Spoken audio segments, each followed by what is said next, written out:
2009 ராமநாதபுரத்துலேருந்து ஒரு ஆத்தா ஏறுது.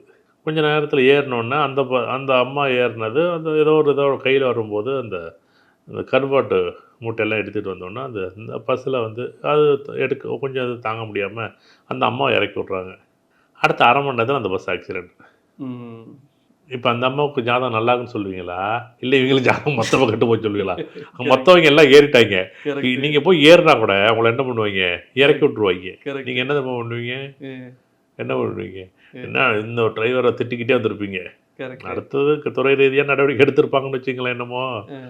அப்போ இந்த அம்மாவுக்கு ஜாதகம் நல்லா இருக்குல்ல, கரெக்டு, அவங்களோட சேர விடாமனா விடவே விடாது. இவ்வளோதான் லாஜிக்கு.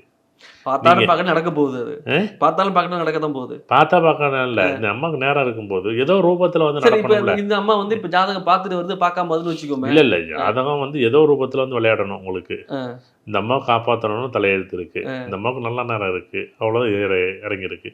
இந்த அம்மாவுக்கு நல்ல நேரம் இல்லைன்னு வச்சுங்களேன், அந்த கூடை எடுத்துகிட்டு ஏறி இருக்காது. அவ்வளோதான் விஷயம். அந்த அம்மா சேர்ந்து போய் அடிபட்டுருங்க, அவ்வளோதான் விஷயம். இது பேசக்கூடிய பொருளாக கூட வந்திருக்காது.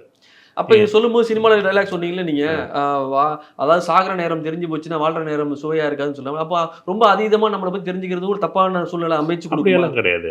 நீங்கள் ஒரு படம் பார்க்க போகிறீங்க, ஒரு படத்தை படத்தை மறுபடியும் பார்க்க மாட்டீங்களா என்ன? பார்க்குறோம்ல. நீங்கள் ஒரு 3 மாதம் கழிச்சு பாருங்கள், நிறைய மறதிகள் வந்து புதுசாக பார்க்குற மாதிரியே பார்ப்பீங்க. அந்த மாதிரி தான் வாழ்க்கை.